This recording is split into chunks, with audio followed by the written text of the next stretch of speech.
Queridos amigos, abra comigo a palavra de Deus nesta porção do Evangelho de Lucas, que está no capítulo 15. Nós leremos o versículo 1 do capítulo 15 do Evangelho de João. Estas palavras de Lucas: E chegavam-se a ele, isto é, ao Senhor Jesus Cristo, todos os publicanos e pecadores para o ouvir. Isso é a respeito da perda e do resgate da alma. Mas uma parábola do Senhor Jesus Cristo nós tocaremos nesta noite. E as parábolas do Senhor Jesus Cristo são maravilhosas, queridos amigos.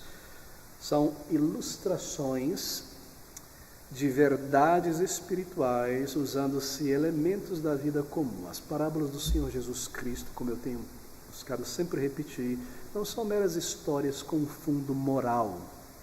São ilustrações da salvação, do caminho de salvação, do meio de encontrar perdão, reconciliação com Deus. Todas elas, cada uma delas é salvífica, isto é, ilustra o meio de salvação. Ilustra algo sobre o nosso estado e algo sobre o poder do Senhor Jesus Cristo. Às vezes a parábola ilustra os impedimentos no caminho de uma pessoa que deseja conhecer a Deus, e tantos outros elementos, não é, que estão envolvidos na busca, na condução de Deus de uma pessoa ao Senhor Jesus Cristo Salvador. E nesse capítulo 15 nós temos 3 parábolas reunidas em um único capítulo. São parábolas pequenas, uma delas um pouco maior, a última delas, mas cada uma delas tem o mesmo objetivo. Nós temos aqui a parábola da ovelha perdida, a parábola da dracma, isto é, da moeda perdida, e por fim a parábola do filho perdido, que tem sido apelidado de a parábola do filho pródigo. E elas são distintas, é claro, mas elas expressam o mesmo aspecto. E o aspecto que estas 3 parábolas conjuntas desejam expressar é o estado de uma pessoa longe de Deus, o estado de perdido. Aqui está a ovelha perdida, a dracma perdida e o filho perdido no mundo. E também o aspecto salvífico, a graça de Deus em buscar uma ovelha perdida, uma dracma perdida, um filho perdido. Está tão claro. Este é o Evangelho em linhas gerais, de maneira simples, ilustrado aqui. Essas 3 parábolas trazem esses elementos. Bem, nós vemos em cada uma delas um aspecto que retrata o nosso estado antes da conversão. A ovelha, veja, a tolice da ovelha, a confusão da ovelha, o perigo em vagar por um despenhadeiro, por um vale, lobos, não é? E o perigo de viver esta breve vida longe do Salvador, sem conhecê-lo. Há um inimigo de almas chamado Satanás. Ele é chamado de assassino de almas.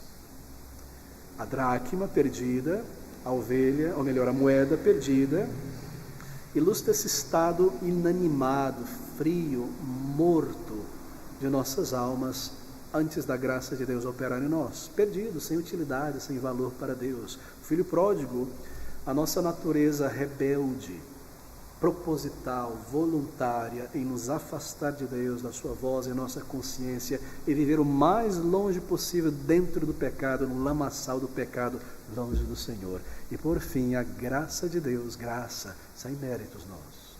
Deus vendo o nosso estado, seu coração movido de grande compaixão, e Ele tomando o passo inicial em direção ao pecador. Há um balanço maravilhoso aqui, não é? O estado em que nós nos encontramos, realismo espiritual, nós precisamos ouvir isso, entender isso, saber disso, e a bondade e a misericórdia de nosso Salvador, a necessidade de responder ao Evangelho. Bem, cada uma delas tem esse foco maravilhoso, a salvação, a maneira como o Senhor Jesus Cristo busca e encontra e salva pecadores. Bem, deixe-me começar com este versículo 1 e o versículo 2. Nós lemos que os fariseus, eles eram muito desdenhosos do Senhor Jesus Cristo Salvador, e chegavam-se a ele todos os publicanos e pecadores para o ouvir, e os fariseus e os escribas murmuravam, dizendo: este recebe pecadores e come com eles. Você percebe? Eles desdenhavam o Salvador. Por quê? Bem, porque em seu orgulho, no orgulho dos fariseus, aquele grupo, aquele partido religioso, de uniforme religioso, eles imaginavam que a salvação da alma, alcançar a bondade de Deus, vinha pelo esforço humano, através de méritos. Eles criam uma salvação baseada em méritos. méritos pessoais. E você sabe que a mensagem do Senhor Jesus Cristo era o oposto ao que eles criam. O Senhor ensinava que salvação é um presente, uma dádiva, misericórdia de Deus a alguém que não merece. Esse era o ensino de Cristo. Não era baseado no esforço, no mérito humano, mas na graça de Deus, em arrependimento e fé no Salvador. Mas ouvir este ensino do Senhor Jesus Cristo, e ele ensinava isso de maneira aberta.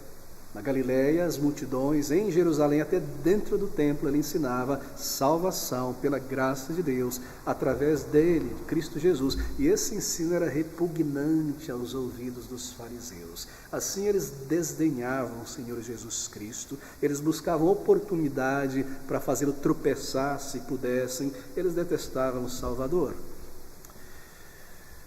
E este ensino de que salvação é pela graça de Deus, ele permeia todo o Antigo Testamento, mas de alguma maneira os olhos daqueles homens estavam fechados para isso.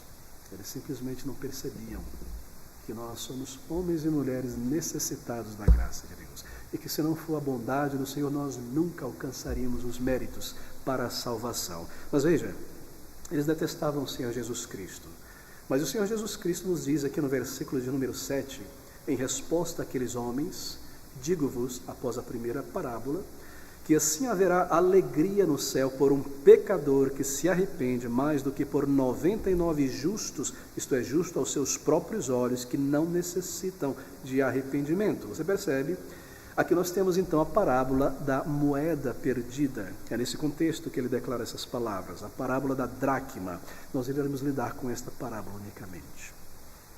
Ela fala sobre o cuidado de Deus, a sua compaixão por almas.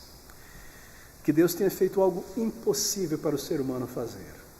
É ilustrado aqui de uma maneira muito singela, muito breve, mas muito poderosa. Deus tomou a iniciativa. Deus veio a este mundo na pessoa do seu Filho amado. Ele buscou, ele encontrou aquilo que estava perdido e ele restaurou. Tudo está aqui nessa parábola. E agora, entregando a sua vida, cumprindo toda a justiça, este seu evangelho, o evangelho de Jesus Cristo, é o poder de Deus neste mundo para encontrar, atrair, salvar, transformar. O Espírito de Deus opera pelo evangelho do Senhor Jesus Cristo. E vamos considerar então esta parábola do Salvador. Veja o versículo 8 comigo. Aqui inicia: ou qual a mulher que tendo 10 dracmas, se perder uma dracma, não acende a candeia e varre a casa e busca com diligência até achar? Qual é a mulher que não faz isso? O Senhor Jesus Cristo está dizendo que tenha bom senso, é claro, não é? E uma dessas moedas de valor se perca, que não abra a janela, que não varra tudo e procure esta moeda. Bem, é uma dracma. A dracma era uma moeda romana.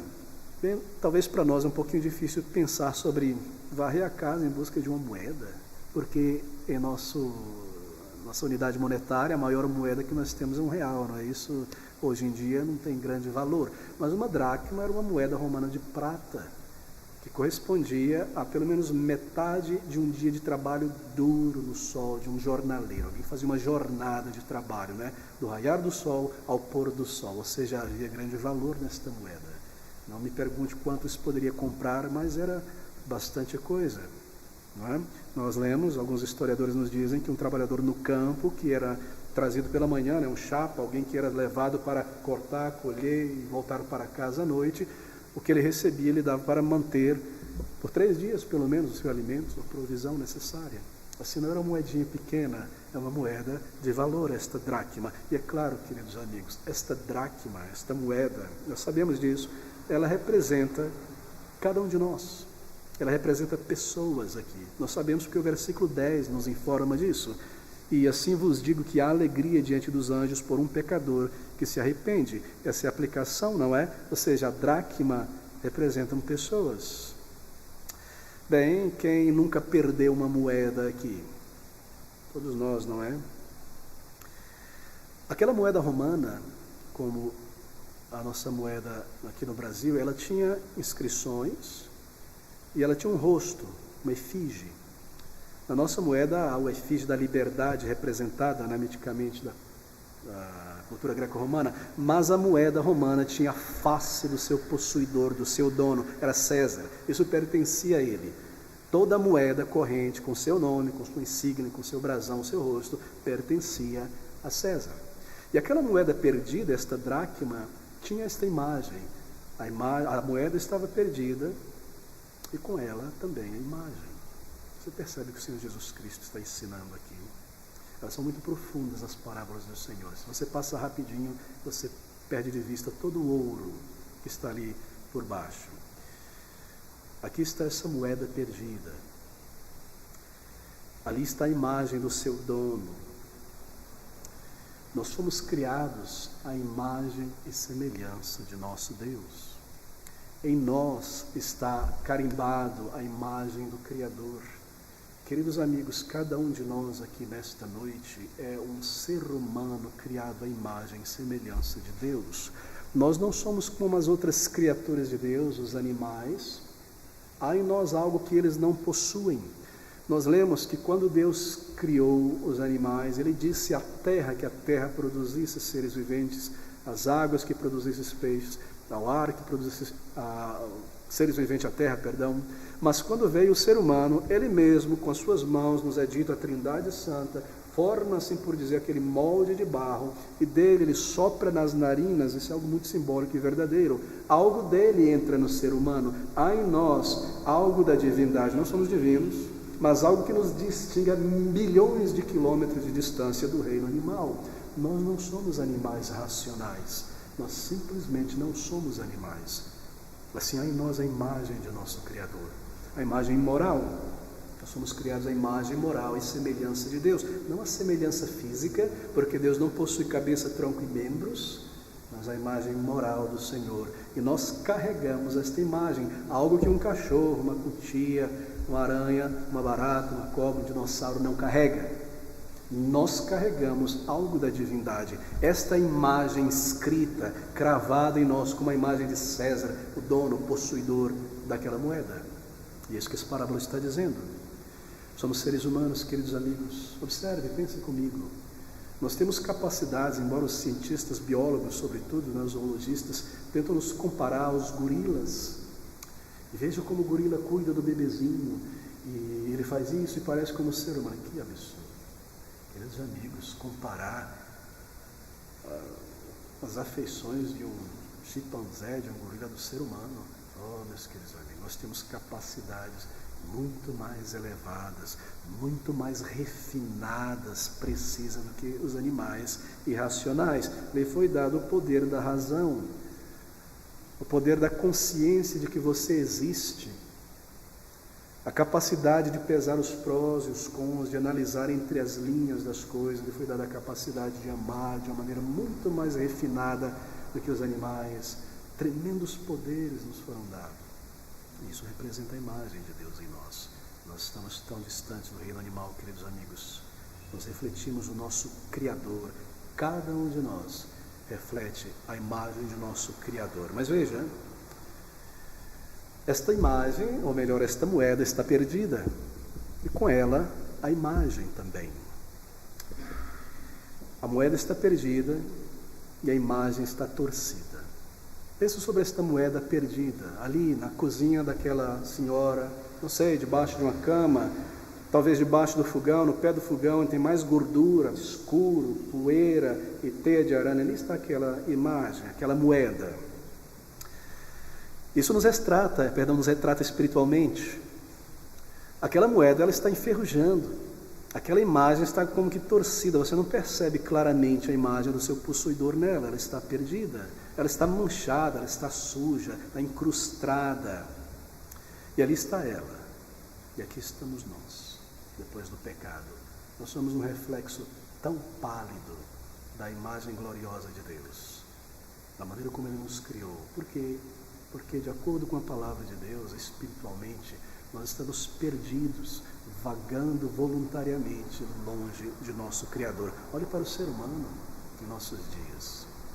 Será que nós conseguimos ver mais de macacos no ser humano ou de seres humanos criados à imagem e semelhança de Deus? Mais de bestas feras do que homens e mulheres criados à imagem de Deus?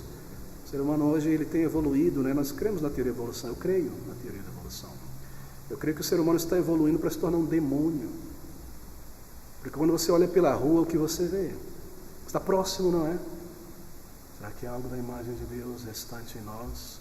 declara: a consciência está dormente, insensibilidade, violência, mentira, engano, maldade. Quão pálida é a imagem de nosso Criador em nós. Por quê? Porque nós estamos perdidos, longe da luz de Deus. O pecado nos afasta de Deus. E o Senhor declara estas verdades. E ela está perdida, e nós também espiritualmente. E o que é uma moeda perdida? Bem, uma moeda em si, ela tem um valor, lhe é dado um valor. Mesmo que ela não seja de prata, lhe é atribuído um valor simbólico, não é? Uma moeda tem um valor. Mas se esta moeda está perdida, ela não tem qualquer valor ou utilidade ao seu dono. Essa moeda não pode ser utilizada. Ela tem um valor em si, mas ela não tem qualquer utilidade para o seu dono. Isso é a respeito de nós, queridos amigos. Nós somos criados por Deus para um propósito: conhecê-lo, glorificá-lo, proclamar a sua glória, nos maravilhar dele, desfrutar da sua presença por toda a eternidade, proclamar que ele vive, que ele é o Senhor sobre todas as coisas. Mas o que nós fazemos é nosso pecado? Nada. Eu estou perdido. Eu não oro a Deus, eu não o conheço. Eu não leio a sua palavra, não quero ouvi-lo. Neste mundo, eu não zelo pelo seu nome. Eu não proclamo a sua glória. Se eu sou uma pessoa que não crê em Deus, eu olho para a natureza e no lugar de adorar ao Criador, que é bendito para sempre, eu me prostro diante do sol, da lua e todos os répteis. Eu não sou útil para Deus, como aquela moeda não tem utilidade para aquela mulher, a dona desta moeda. Ela está perdida. Se a mulher precisa pagar uma conta, como é que ela pode usar aquela moeda? Não tem utilidade. Se ela precisa, numa emergência, chamar o Uber, está sem dinheiro no bolso, qual a utilidade dessa moeda? Ter valor e estar perdido. Assim somos nós, inúteis para Deus. Talvez isso nos ofenda, não é?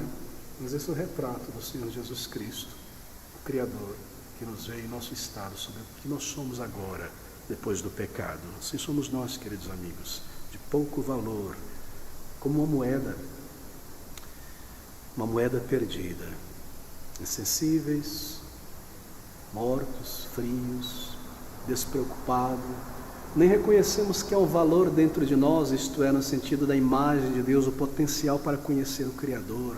E nós nos rebaixamos a tal ponto que há tantas pessoas, eu creio que cada um de nós viveu assim no passado, antes da conversão, que vive como os animais vivem, como o animal vive. Eu não estou falando da selvageria, como na natureza, ele vive para se alimentar, para aquecer a pele. Quantos milhões de pessoas vivem dessa maneira?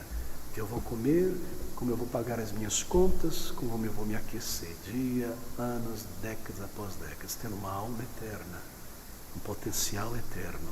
Nós nos rebaixamos desta maneira, nem um louvor a Deus, nem um reconhecimento dele, nem gratidão, nem buscar ouvir o que ele está dizendo, nem buscar conhecer. Assim somos nós. Você nesta noite pode ser uma pessoa muito capaz, cheia de talentos, cheia de habilidades, uma pessoa que tem uma capacidade atlética, uma capacidade intelectual, grande experiência por ter aprendido muita coisa, mas, meu querido amigo, não se ofenda com o que eu tenho a dizer. Você e eu, nesse estado, em todas as nossas habilidades, não temos nenhum valor para Deus. Nós não adicionamos nada ao seu reino. Nós não trazemos glória a Ele com todas as nossas capacidades, todas as nossas vantagens. Você não adora a Deus se você não busca, você não serve, você não proclama, como eu mencionei. Qual a nossa utilidade? É como essa moeda perdida, foi-lhe dado um valor, mas ela está perdida. Ela não representa a Deus. Pense sobre essa moeda, o Senhor Jesus Cristo que usa a moeda para ilustrar. Uma moeda é algo sem vida, não é? Um ser inanimado, morto, insensível, frio, metal morto. Eu me pergunto se nós ao menos sentimos, sabemos que nós estamos mortos aos olhos de Deus. Essa é a nossa tragédia. A moeda não sabe que está morta, que é fria, que está perdida, que é insensível. Nós seguimos pela vida sem ao menos perguntar e parar para perguntar por que às vezes um vazio tão grande, mas está tudo bem na família, no trabalho, porque eu estou no meio da festa, da alegria, e ainda assim algo me consome, um vazio, não me satisfaz, como água insalubre. Por que nós não perguntamos estas coisas que são tão grandes, tão gritantes? Porque nós somos insensíveis espiritualmente. O morto não sente. Assim somos como esta moeda, queridos amigos. E como a moeda, eu estou inapto por mim mesmo a voltar ao meu Criador. Aquela moeda não poderia de repente acordar e começar a rolar em direção aonde estava a sua dona e pular de volta ali para a carteira dela, onde quer que essa moeda estava antes de se perder. Nós não queremos responder ao chamado do Evangelho por nós mesmos, porque primeiramente nós não reconhecemos a nossa perdição. E sem reconhecer isso, nós não queremos buscar um Salvador. Essa é a nossa dificuldade. Pensa sobre esta moeda, querido amigo. Está ali ela, num canto escuro, empoeirada, suja, manchada, enferrujada. Homens e mulheres nas garras de Satanás, não em Deus, no mundo, gastando a sua vida com coisas meramente terrenas. Aquela moeda, assim por dizer, ela gasta o seu valor com nada. E assim nós vivemos neste mundo. Nós gastamos o nosso valor, assim por dizer, com este mundo. E você talvez, como eu, tenha tomado a tua própria vida em tuas mãos um dia, na juventude, na adolescência, quando você levantou a cabeça e descobriu: eu não sou um bebê, eu sou uma criança, eu posso, na verdade, fazer certas coisas. Quando você se entendeu por gente, a maioria de nós, neste momento, tomou as nossas vidas. Nós dizemos: eu vou gastar comigo mesmo. Eu sei que há um Deus, mas eu vou viver como se Ele não existisse. Eu vou gastar os meus dias, a minha energia, a minha juventude, os meus melhores anos comigo mesmo. Eu vou torrar tudo isso comigo mesmo. E a minha vida está acabando. E o que eu tenho agora para oferecer a Deus? Eu tenho 40 anos, 50 anos, e eu não conheço o Senhor, não o servi, não o glorifiquei, não fui útil para Ele. Não refleti a sua face, o seu caráter neste mundo. Não fui usado por Ele para abençoar vidas. Perdido, gastando comigo mesmo esta vida, em uma direção errada, sendo influenciado por todo tipo de coisa neste mundo. E assim, sem salvação, como aquela moeda, se eu não conheço o Senhor Jesus Cristo, a minha realidade espiritual é esta. Talvez isso soe como mera história, mas este é o diagnóstico de Deus sobre o nosso estado. Você e eu, antes da conversão. Isso é duro de ouvir, não é? Isso é difícil de ouvir. Porque há algo em nós chamado de orgulho, que não aceita isso, que não gosta disso. E essa é uma característica de uma pessoa perdida. Se a salvação, eu estou no escuro, aquela moeda está no escuro, ela não pode perceber a si mesma. E quando eu estou no escuro, eu não consigo ver a extensão do estrago que o pecado realizou em minha vida. Eu não posso ver como o orgulho em minha vida aumentou a tal ponto. Você já percebeu quando você fez algo assim muito grande e você se surpreendeu? Poxa, como é que eu fiz um negócio desse? Poxa, eu cheguei até aqui. Não é possível que eu tenha feito essas coisas, desejado, pensado, buscado. Eu estou no escuro, eu não vejo. Eu não vejo, é como um câncer dentro de mim. Tudo está bem, você sabe como é um câncer? É como um cachorro que não late. Vem, quando está aqui, ele dá mordida. Se somos nós, tudo está bem comigo diante de Deus. Eu não vejo o estado da minha alma, eu estou no escuro. A minha mente não observa essas coisas. E por estar no escuro, eu estou em perigo. Eu estou em grande perigo. Veja outro aspecto dessa ilustração. Eu estou perdido de Deus, eu estou longe de Deus, a imagem de Deus deformada em mim, um coração dominado por meus pecados, tudo opera contra mim. Perdido, perdido, perdido, perdido, mas não esquecido. Ouça essa palavra do Senhor Jesus Cristo no versículo 8.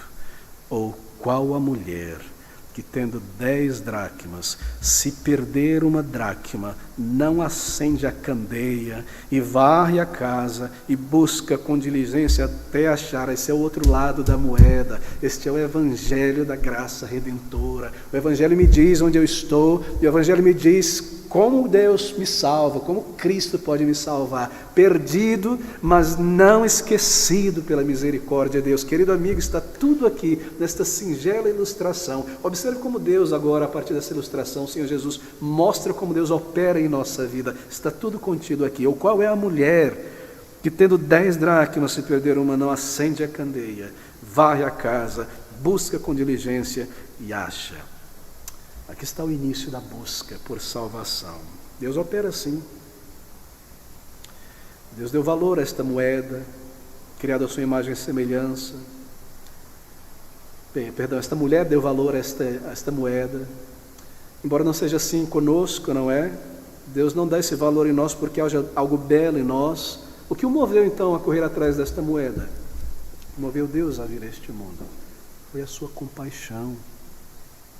Foi a sua compaixão. É difícil compreender isso, não é? Não foi que ele olhou para a gente e falou: um valor, que maravilha, se eu raspar ali vai voltar a valer, eu posso... Não, nada. A motivação de Deus nasceu nele mesmo. A palavra de Deus declara em 1 João: onde é que está o amor? Aqui está o pecado, aqui está a linha que separa, aqui está Deus. Onde está o amor? De que lado? Nisto está o amor, em Deus. Não que nós tenhamos amado a Deus, mas que Ele nos amou e entregou seu Filho a nós. Qual é a mulher que não acende a luz, pega a sua vassoura e vai atrás dessa dracma? Queridos amigos, assim é o início da busca de uma alma perdida por Deus. No versículo 8, o primeiro passo foi este: não acende a candeia. Sabe o que é uma candeia? É uma lamparina de barro, não é? Feita de argila assada, ali um óleo, um pavio.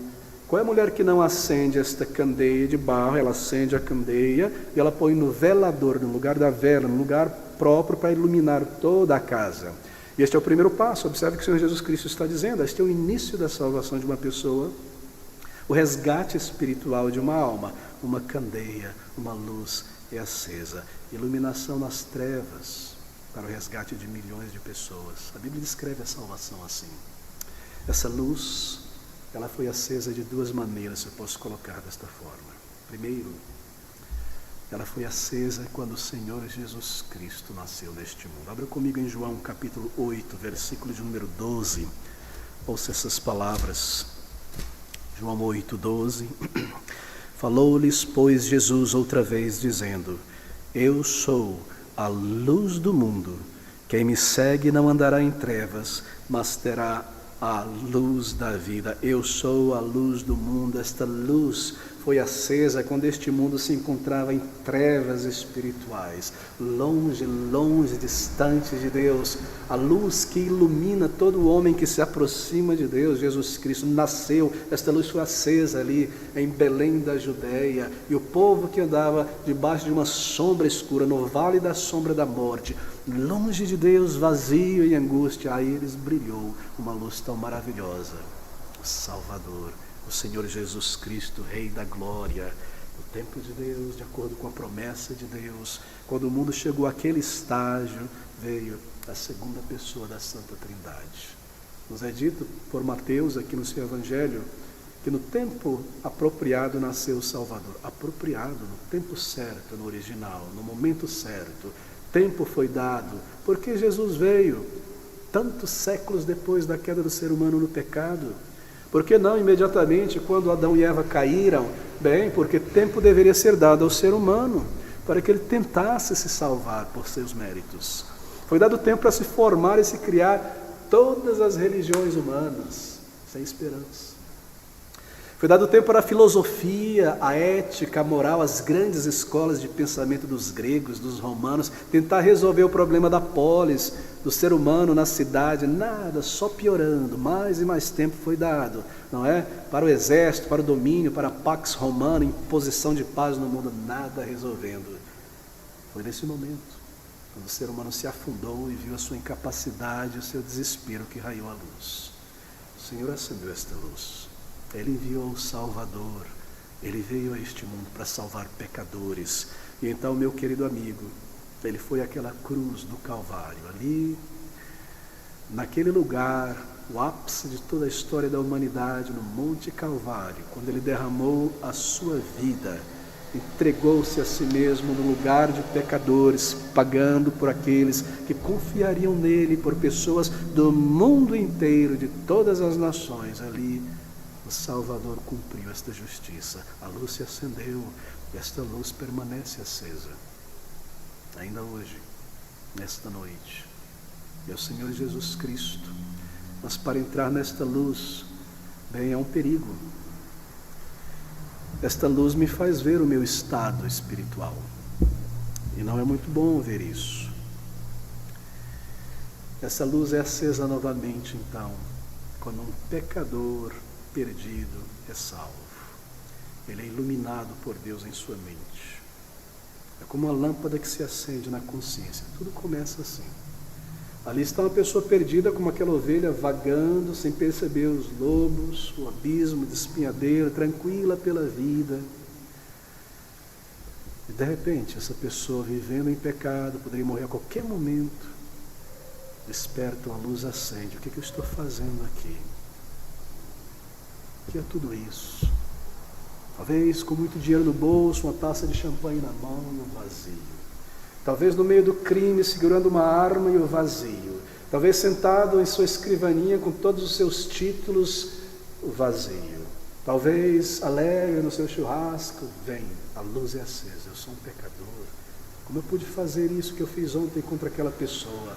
Como eu pude fazer isso contra Deus? Como eu pude agir daquela maneira? Uma luz é acesa dentro de nós. Qual o significado de tudo isso? Uma eleição após outra eleição, nada muda. Uma Copa do Mundo após a Copa do Mundo. Eu me comporto como um animal, um hamster dentro de uma... girando e girando. Qual o sentido, o valor de tudo isso? Comer, dormir, despertar, acordar, envelhecer, ir para o túmulo. De repente a luz acende. Eu entendo que é um significado na vida. E que é um Deus verdadeiro e pessoal que me vê. Então esta luz se acende. E eu começo a ver estas coisas, não é, querido amigo? Você percebe o problema que eu estou descrevendo aqui? Pecado, está perdido, está separado, está condenado. Mas não somente isso a luz me mostra. É maravilhoso. Ela me faz ver o que eu nunca tinha percebido. Ela me faz perceber o remédio que Deus proveu para a minha enfermidade. Que Cristo Jesus veio a este mundo. É como se ele dissesse ali naquela cruz: Senhor, Deus Pai, puna a mim no lugar deles, derrama sobre mim a ira justa da tua lei em meu lugar. Sua vida perfeita, os seus méritos adquiridos, tudo ele alcançou. E nós lemos sobre isso, a luz é acesa, e nós entendemos agora, ele não morreu por causa de seus pecados. Ele não foi traído, tadinho, 33 anos, morreu, tão boa pessoa, poderia ter feito tanto. Não, ele é o Cordeiro de Deus que tira o pecado do mundo. Agora eu entendo por que ele veio. Agora eu entendo que há um Salvador. Agora eu entendo que é possível conhecer a Deus. Uma luz é acesa dentro de mim. E junto com a tristeza do pecado, que vai se formando em angústia e talvez em desespero, Deus traz o bálsamo da verdade do Evangelho. E estas coisas me atraem ao Salvador. A iluminação, uma candeia acesa na alma pelo Espírito de Deus. E nós vemos a nossa perdição. Querido amigo, a luz já foi acesa em tua alma. Você está percebido que não é suficiente para Deus ser um religioso, por mais fervoroso que você seja e tenha experiências espirituais. Essa ficha já caiu. Você se lembra das palavras do Senhor Jesus Cristo em Lucas 3, 7. Vós me buscais por causa dos pães e peixes, não por causa da mensagem dos sinais. Naquele grande dia direi: nunca vos conheci. Mas Senhor, lá na terra eu expulsava demônio, como o Senhor não me conhece? Senhor, lá na terra eu tinha poder para curar as pessoas, eu não sou teu? Lá na terra, Senhor, eu estava na igreja dia e noite, e eu recebia mensagens e profecias, e eu rolava no Espírito, e pulava no Espírito, e fazia tudo no Espírito, e o Senhor disse que eu não tenho entrada no céu. Por quê? Porque eu estava cego, e eu nunca percebi que salvação não é meio de dom, por meio de dons e talentos humanos. Ela envolve arrependimento, convicção de pecados, uma entrega verdadeira. Nem todo que me diz Senhor, Senhor, entrará no reino de Deus. Esta luz já foi acesa em você. Que não é suficiente ter sido batizado, frequentar uma igreja por anos e anos e anos, se você nunca clamou ao Senhor por perdão e misericórdia. Esta luz já foi acesa, é o que a palavra de Deus ensina. Esta é a luz. Você percebe? Se esta luz foi acesa, querido amigo, observe isso. Você já viu a mancha? Ali está aquela moeda, a luz acesa, uma terrível mancha na moeda. Já percebeu o estrago que o pecado fez na mente, na imaginação, no corpo? Quão distante nós podemos nos afastar de Deus? Você já percebeu isso? Você consegue encarar a maneira como os tentáculos do pecado já cercaram? Já acendeu esta luz na tua mente que, independente de resistir à palavra de Deus, de procurar ser o teu melhor, há um dia de julgamento que inicia-se na morte. Isso é absoluto, não importa que eu pense contrário à palavra de Deus ou que eu sinta, já acendeu-se esta luz. Que sem verdadeiro arrependimento e fé no Senhor não há salvação. Que salvação é uma nova vida, é ser uma nova criatura. Esta luz já se acendeu em tua mente, em teu coração. Quando Deus acende esta luz, então você percebe também que há um caminho para a salvação, que há um meio de regeneração. Está no escuro. É estranho estar no escuro. Você já deve ter estado num lugar muito escuro, não é? Você começa a tatear. Eu já estive em lugares muito escuros. Às vezes, no meu próprio quarto, eu acordo de noite e olho assim, será que eu estou cego? Eu preciso ver um ponto de luz. Está no escuro, querer ir a um lugar, tateando. Se eu não tenho a luz da verdade, tudo que me resta nesta vida para entender o significado dela, da vida, da eternidade, da morte, veja você, é a opinião de homens perdidos no escuro. Homens perdidos, insuflados por Satanás em suas religiões e filosofias. Estar sem a luz de Deus, sem a palavra de Deus. Bem na parábola do Senhor Jesus Cristo. Ela acende a luz, então ela toma esta vassoura e varre a casa. E se ela varre a casa, então muita poeira começa a ser levantada, não é? E há barulho, e há som de arranhado, e a vassoura está limpando e arrastando tudo. As coisas são movidas do lugar, uma coisa é tirada, levantada, tudo é vasculhado. Essa é a ilustração. Assim é a obra do Espírito. Ele não somente ilumina a minha mente quanto ao meu estado, quanto à verdade da palavra de Deus, quanto ao perdão que há em Cristo Jesus, como também Ele leva uma vassoura em nossas almas e Ele começa a levantar poeira. Porque no momento em que Ele começa a mexer nessa água e a varrer, não é bom, não é? Começa a ter temor. E eu começo a perceber que há algo errado em mim. E aqueles pequenos esconderijos na mente, onde eu tinha escondido esse pecado grotesco, de alguma maneira eu consegui esconder lá, e ali, e ali, e ali, e aquele outro, e esse orgulho, de repente ele vem com a vassoura e tudo começa a correr para um lado. E barata, e rato, e cobra, meus pecados, minhas mentiras, tudo de mal que eu já fiz, tudo fora do lugar, angústia, vazio, eu estou morrendo, eu sou um pecador. Mas lembre-se, se você está nesse momento, é a misericórdia de Deus que faz isso. É a bondade de Deus. Ele acende uma luz, Ele mostra o estado em que eu me encontro. E pela primeira vez eu compreendo que eu não sou a pessoa que eu imaginava ser. Pela primeira vez. E quão vergonhoso e quão distante eu estou de Deus. E como eu necessito dessa limpeza, desse perdão de Cristo, desse lavar regenerador. Sabe como isso é chamado em teologia? Convicção de pecados. É Ele quem traz essa convicção. Eu resisto quando Ele abre os meus olhos. Eu resisto. Não, todo mundo faz isso. Não, foi uma vez só. Não. E Ele começa a mover essas coisas e arrancar o esconderijo dos meus pecados e mover e me fazer ver, e a poeira vem. E é terrível perceber-se um pecador condenado. É terrível, queridos amigos. É tristeza e amargo. Mas nós lemos algo aqui tão maravilhoso. E tendo achado tendo encontrado, até achar, convoca suas amigas e vizinhas, dizendo: alegrai-vos comigo, achei a dracma perdida. Bom, buscar algo pode levar tempo, não é? Você tem que revirar as gavetas, voltar a olhar no mesmo lugar, até em lugares que você talvez nunca pensaria ter deixado algo, você olha lá: será que eu deixei meu óculos dentro da geladeira? Será que está no micro-ondas? Você procura, leva tempo, não é? Mas quando você encontra de repente, você fica tão alegre. E assim é o processo de salvação, de buscar a Deus. Quando nós buscamos, quando Ele abre os nossos olhos, nós não entendemos que é Deus que está trabalhando ali. Mas eu estou vendo o pior de mim, isso não pode ser de Deus. Eu estou vendo tudo que é pior, tudo que é errado em mim, como isso pode ser de Deus? Convicção, que me leva ao arrependimento, que me leva à confissão, que me leva a vir ao Senhor e bater nesta porta de uma vez e clamar e me entregar, até que de repente, perdoado, salvo, encontrado, lavado, a imagem restaurada, o Espírito de Deus em mim. Queridos amigos, é tão maravilhoso, é tão maravilhoso. Pense sobre a magnitude da conversão que é ilustrada aqui nesta pequeníssima parábola. Nesta parábola, ser salvo é ser resgatado.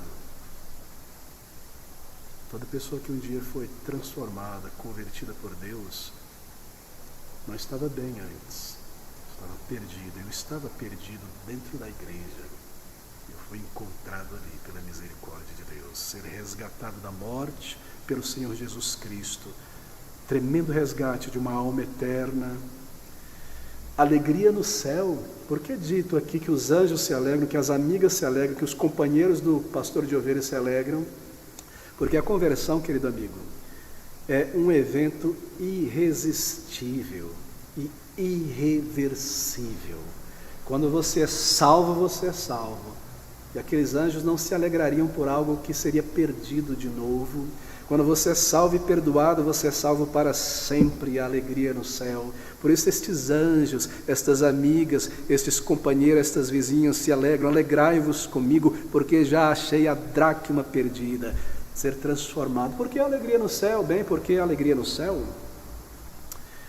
Porque um pecador sendo achado e salvo evita uma catástrofe. Assim deve haver alegria. A ira de Deus, a condenação eterna, a perdição eterna. Assim a alegria diante dos anjos de Deus. Ser salvo, ser resgatado da ignorância, ser resgatado do pecado, ser tirado das mãos do homem valente Satanás, pertencer a Cristo. É maravilhoso, é tremendo, queridos amigos. Nenhum resgate foi maior do que este. Nenhuma perda é maior do que a perda da alma. Nenhum resgate é maior do que o resgate da alma. Isso tudo ilustrado aqui nesta parábola do Senhor Jesus Cristo. Então, queridos amigos, você ainda está longe do Senhor, embora dentro da igreja, perdido ainda neste mundo, mas Deus já trabalhou na tua mente, te fez perceber estas coisas. Observe o que Ele está dizendo. Clame a Ele. Pode parecer contraditório, não é? A moeda não pode clamar, mas aqui está o limite da parábola, é claro. Clame a Ele e diga: Senhor, eu estou perdido em meus pecados. Eu preciso ser resgatado. Eu não consigo sozinho subir esse calabouço, esse poço em que eu me encontro. Eu já tentei, eu subo, escorrego e volto para o poço. Senhor, me ajuda, me perdoa, me salva. Me ajuda, Senhor. O Senhor disse na Tua palavra. Eu creio no que o Senhor disse. Eu não consigo. Me salva, me transforma, me perdoa. Traga tudo diante dele, querido amigo. Traga tudo diante do Salvador. Não fuja mais. Não se esconda mais. Creia que Ele irá te perdoar. Creia que Ele irá te salvar. E Ele nunca te abandonará. Ele nunca te lançará fora. Ainda que você fraqueje depois, Ele te perdoará e te dará graça e ajuda para permanecer nele.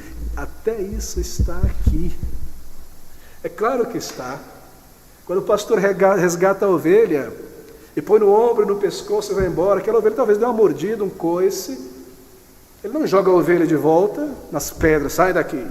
Não, ele mantém, ele leva em casa seguro. E quando ele chega em casa, sabe o que ele fez? Uma festa para se alegrar pela ovelha. Ele não fez um churrasco da ovelha para se alegrar com seus amigos. Você não será lançado fora.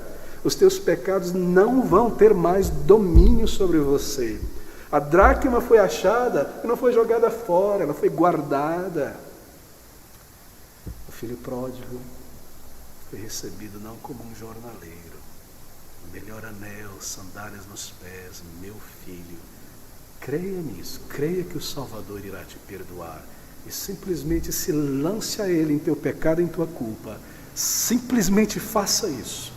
Nessa noite, mesmo aqui, você vai experimentar esse amor tão grande de Deus, essa nova vida que Ele pode dar e que Ele oferece, a vida eterna, uma nova vida com o Senhor. Vamos orar juntos, queridos amigos.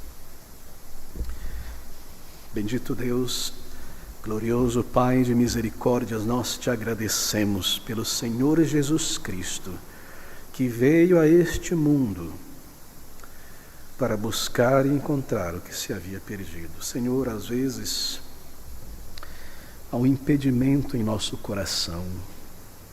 Nós ouvimos estas palavras, vemos esta verdade, que o Senhor tenha vindo a este mundo. Então, de alguma maneira, o maligno traz à nossa mente, talvez, alguma outra doutrina que não compreendamos, que em nossa pequenez parece conflituar com a Tua palavra. E no lugar de correr para Cristo, por causa de nossos pecados, nós paramos, estamos estagnados. Senhor, mesmo isso nós te rogamos. Livra-nos, leva-nos a Cristo, e então entenderemos que Ele é justo e justificador de todo aquele que nele crê. Nós clamamos estas coisas em o nome precioso do Teu amado Filho. Para o Teu louvor oramos. Amém.